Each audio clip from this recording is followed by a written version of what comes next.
All right, you guys. So this is my first abandoned farmhouses in Eastern Washington photo book that I put together.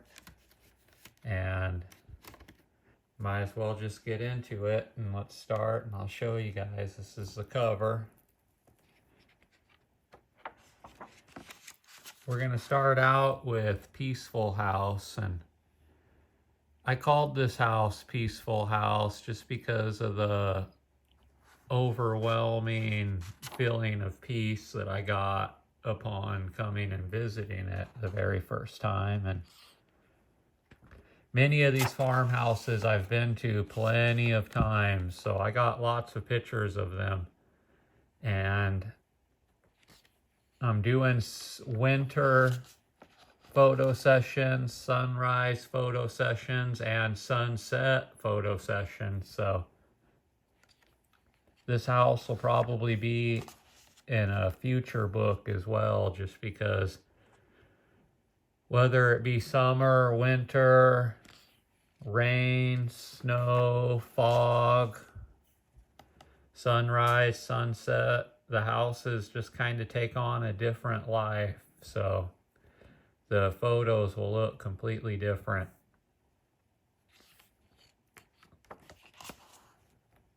These abandoned farmhouses, they were my first love before I discovered cemeteries. And I've spent quite a few years walking vast distances to reach a lot of these old houses, and I'd like to capture as many of them as I can on photo and film before they inevitably fall down, burn down, get knocked down, so on and so forth. And as you can see, this house is in relatively good shape still, but none of them are really savable. In my opinion, it's pretty much over for all these old farmhouses.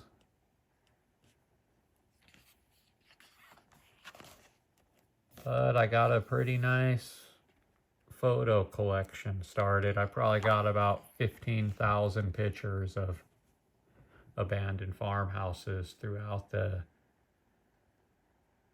eastern part of Washington State. Now the next house we're going to be looking at, I call it Clown House, and you're probably wondering why it got the name of Clown House. Well, the very first time I came here, and you could see this in probably it's like within the first 25 episodes of my YouTube channel, there was a clown mask on a stick poking out the front window back in the day, and it's long since been removed, but that's where this house got its name.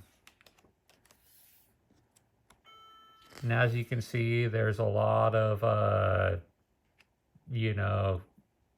artists, if you will, that like to visit these houses sometimes and further ruin them. But it just is what it is.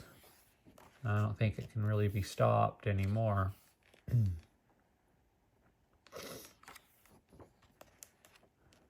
now this next house is one of my favorite abandoned farmhouses of all time, and I call it the Schrock House because it's by a cemetery. There's an old family cemetery that's behind this house, and I believe that one of the owners of this place used to be Schrock, so that's why I decided to call it the Schrock House.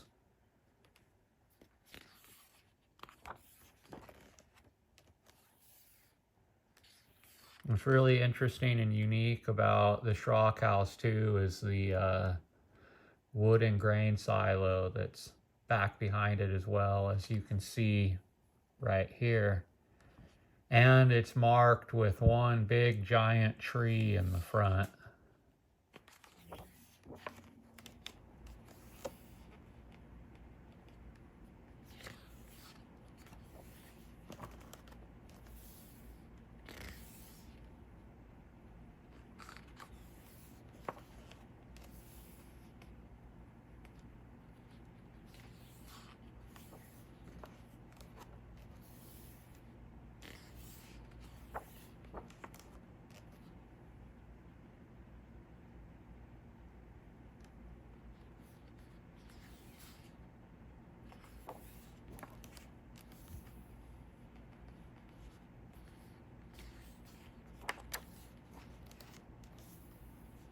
It'll be pretty crazy when these houses start getting removed more and more. And what I see going on with this house is when it finally burns down or they knock it down and clear it out, they'll just start growing wheat right where the house stands, because it's surrounded and like literally inside of a wheat field, as you can see right here. And that's the story with a lot of these abandoned houses. Once they get removed and, you know, the wheat takes over, that they're just completely forgotten in time, and there's really even no evidence of their existence anymore. And that's why I like making these books about these farmhouses. So maybe 40 or 50 years from now, people will have a little bit better of a memory of the pioneer farmers because of this. And now the next house we're going to be looking at, I call half house, because literally half of the house is completely fallen down to the ground, but the other half of the house is still standing pretty solidly by comparison.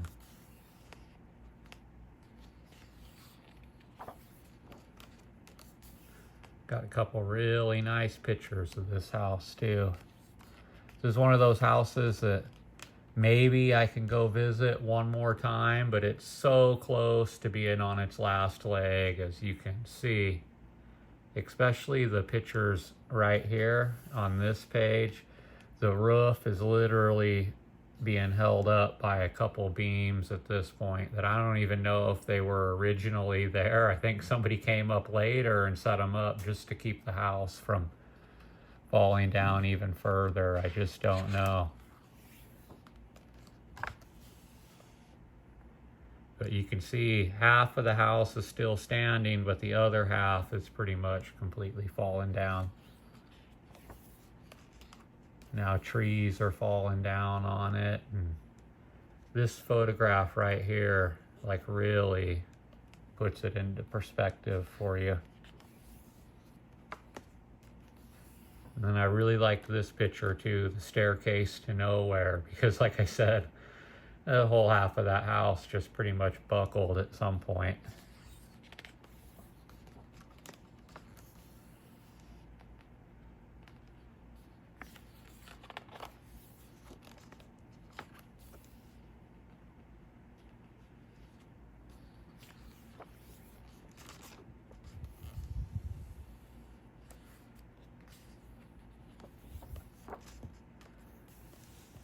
And now we are entering the house that actually made the cover of the book, and I call it Doll House because there's a doll laying on the windowsill as well as this weird doll that was hanging from the tree in the front yard here, as you can see.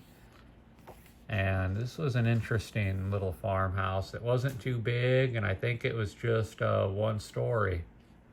So it seems like it was one of those farmers' helpers houses where, a farmer would have a big house and he had a big property, but he'd also usually have a family come stay with him just for help, help around the farm and so on and so forth. So what they would do is they'd build little houses for the laborer family to stay at while they're working on the farm. And this seems like one of those places where it wasn't a main farmer's house. It was definitely a farmer's hand that lived in this house, but I could be wrong.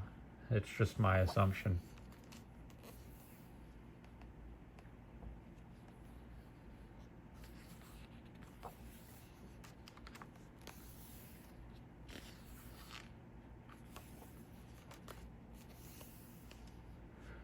Like I said, I kind of have a fascination with these old abandoned farmhouses in eastern Washington. There's just so much history and stories behind it. And I just feel an overwhelming sense of peace every time I come into these old houses. Now, this is one of my favorite houses, too, of all time. I call it the Owl House because when I came here one morning, I snuck up on an owl that was in the upstairs bedroom, sitting on the windowsill, and we both kind of tripped each other out. And, you know, he wasn't really expecting to see anybody, and I wasn't expecting to see him. So it was a interesting interaction, to say the least. But that's what made this house really special, just besides the fact that it was, looks like it was partially made out of brick too. Those aren't, it ain't like the brick paneling that you'll see or the brick siding that you see in a lot of houses. This was actually brick. So this is a solid house. If any house in this book has a shot at being refurbished, it's this house. But I still think it's pretty much doomed. You know, you might as well just knock it down and build something new at this point, which is pretty sad. But whoever lived here, they did pretty good for themselves for a while, because there's a lot of infrastructure. And like I said, the house is solid and it's very well built. And there were a lot of sheds outside, and there's the full page picture of the owl right there. I just love it. But my biggest question when it comes to this house is like, what happened? Why did they leave this house? It seems like there was so much worth saving at one point. I wish I knew the history of this house. It would just be interesting to find out what happened.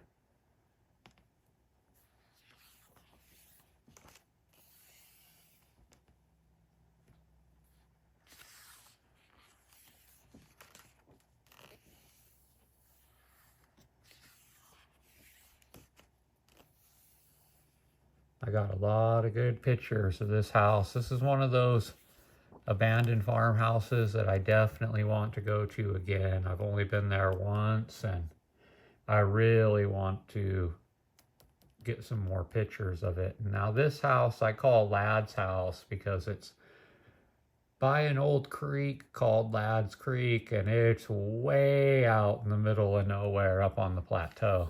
And it's on its last leg too, kind of like the half house. This house don't have much time left, maybe a couple years before it completely falls to the ground. As you can see, it's starting to detach from itself, much like half house. That's part of the death of the farmhouse, is once it starts breaking in half like that and splitting, you know its days are numbered. And it's leaning in all kinds of different directions. This could have been called Leaning House. If I wouldn't have called it Lad's House, I probably would have called it the Leaning House, because it's just leaning in so many different ways. And this is definitely an older farmhouse too. You can tell with the lath and plaster build. That kind of gives it away for me that the older houses they made with the lath and plaster, and it just doesn't hold up as well as the more solid houses that they built back in the day.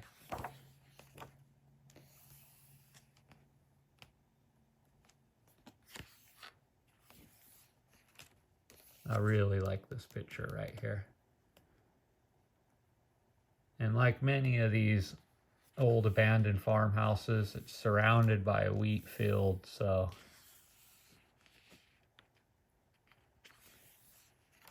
when it gets knocked down and removed and they just plant wheat here, nobody will ever know that there was a house here at one time. 50 years from now, the people that are living in this area will never know that a house with a family once stood there.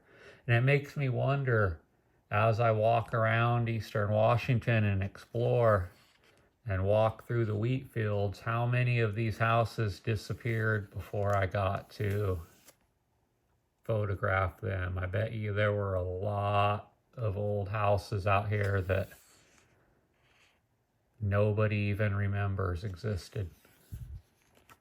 And I think that's the importance of the photographer, is, you know, making sure these memories maintain throughout the years.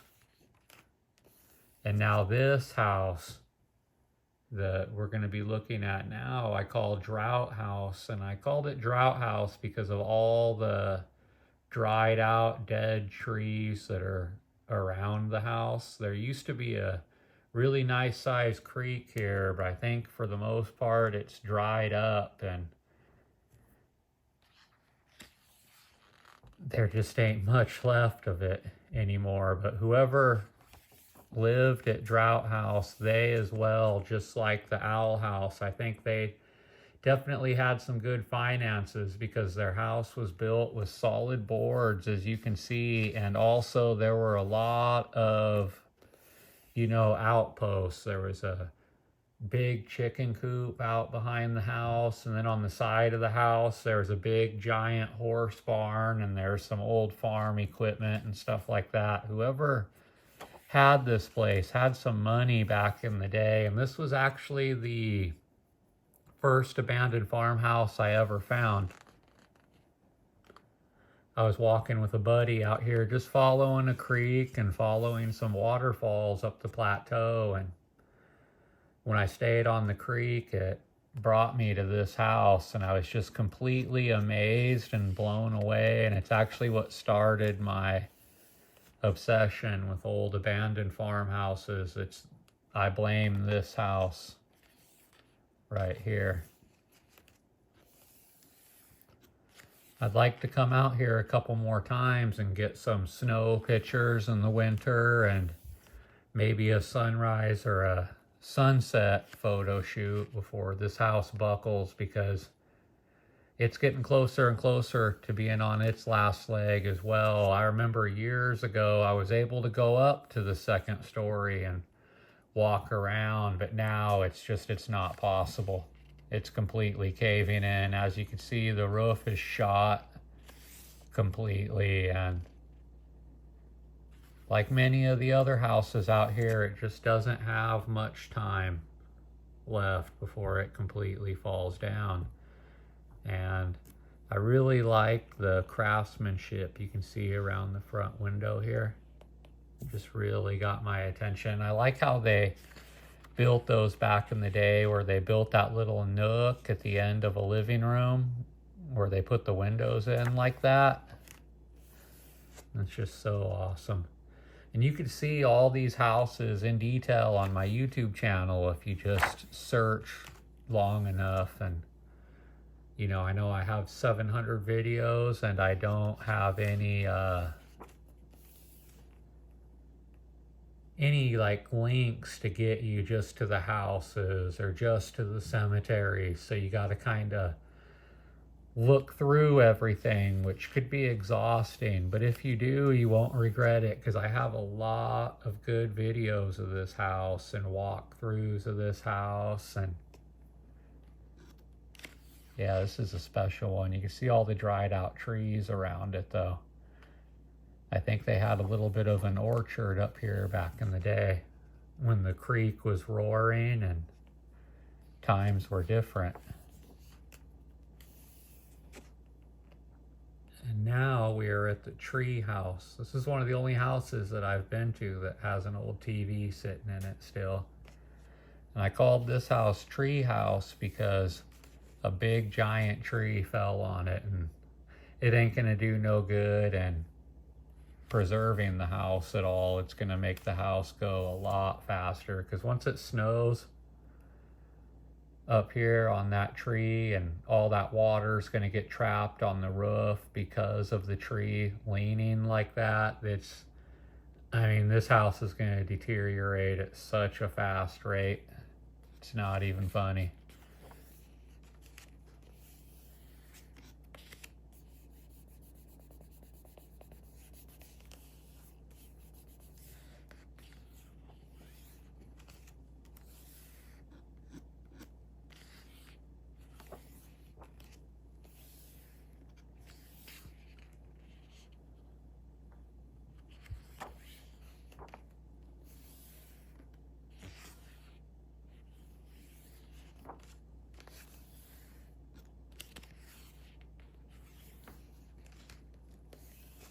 I like this picture right here.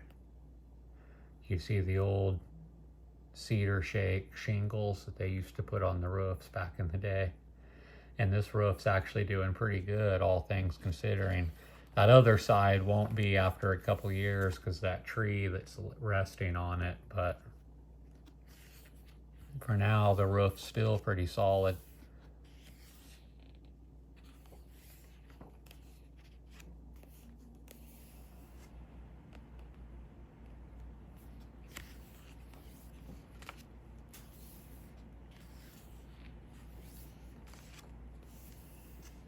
I like this picture too a lot.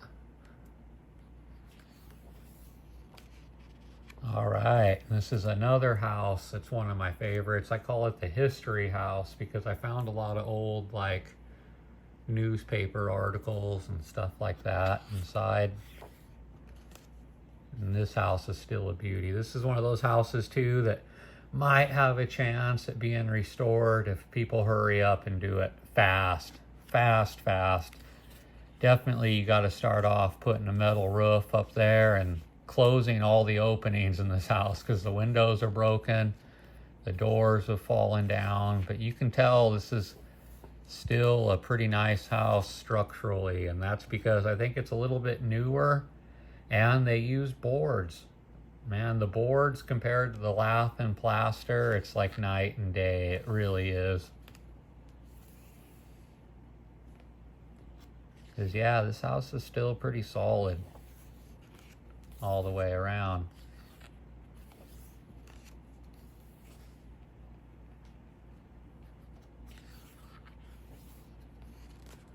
This is my first abandoned farmhouse book, and I have two that I've released, and I'll be working on a third one here within the next year or two. I just have so much other stuff going on that I need to create right now, and there's a couple new abandoned farmhouses that I'm looking at that I'd like to visit and photograph too for my next farmhouse book, but I'm looking forward to creating it.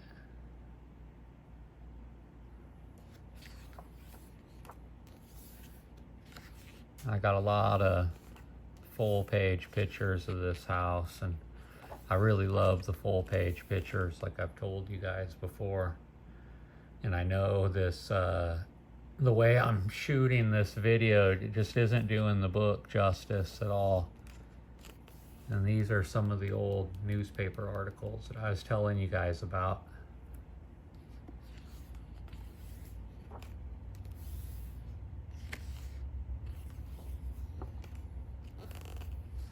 Now we're going to check out another really awesome house, and I call it the Clobe House, just because it's located on a draw that's named after the cloves.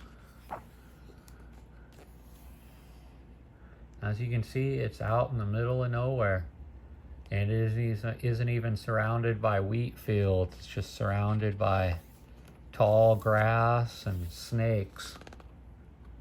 If you want to get bit by a rattlesnake in the summer, go walk around this house. As you can see, it's very overgrown most of the time.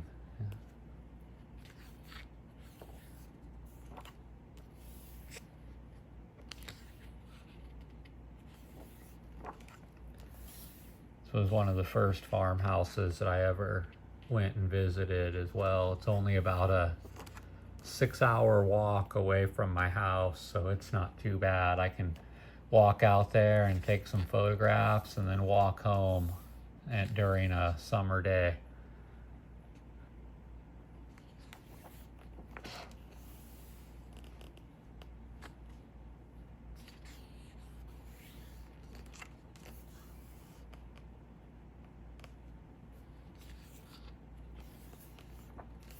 I love this page right here. This is probably my favorite page in the whole book.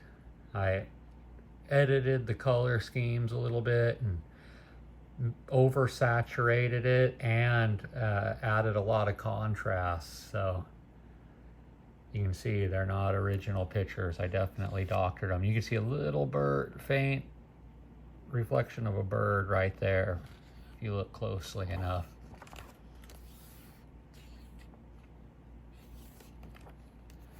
Oh, I like this page too.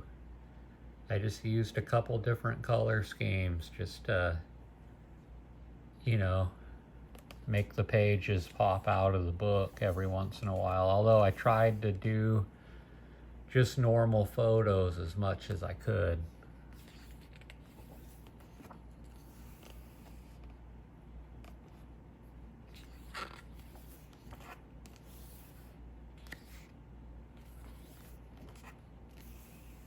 I like this picture too a lot for some reason. The top of the stairs looking down.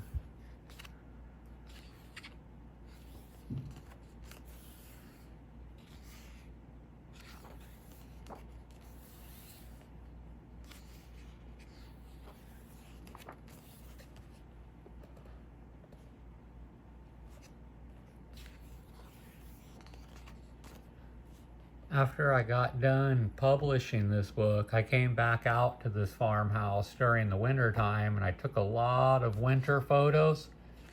And then just a couple weeks ago, I was out there during a sunset. So in my next book, I'm definitely going to have a couple new pictures of this house as well, because I got some amazing sunset and winter photos. Now this house is pretty cool too. I call this house a sunny house because it was just a really nice sunny day out when I was out looking at this place, and you could see the, you know, where they're getting ready to plant the next, you know, harvest of wheat. Right on the outside of this house, this is another house that's just abandoned and surrounded by wheat fields. And it's got that old brick house siding on it, which I thought was pretty cool.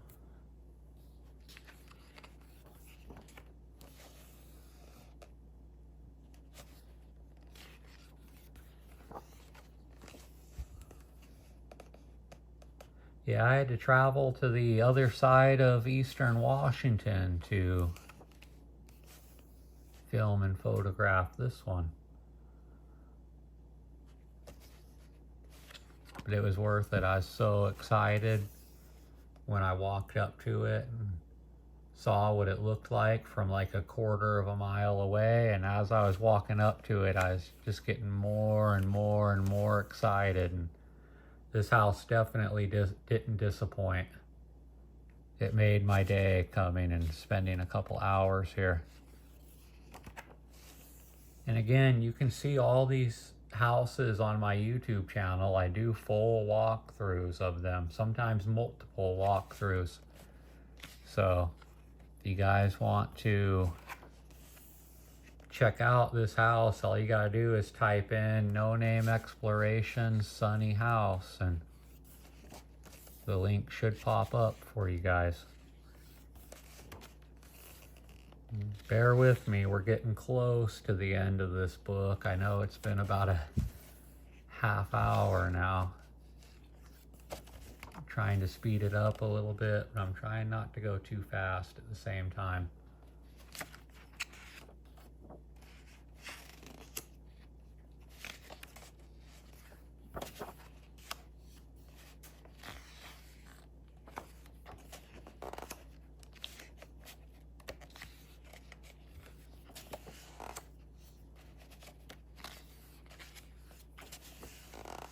I love this picture right here. It's one of my favorite photos in the book.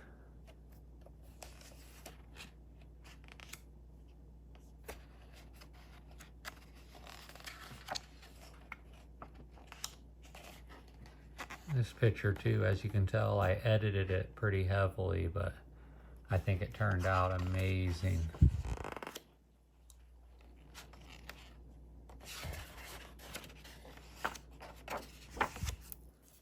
And that's it, you guys.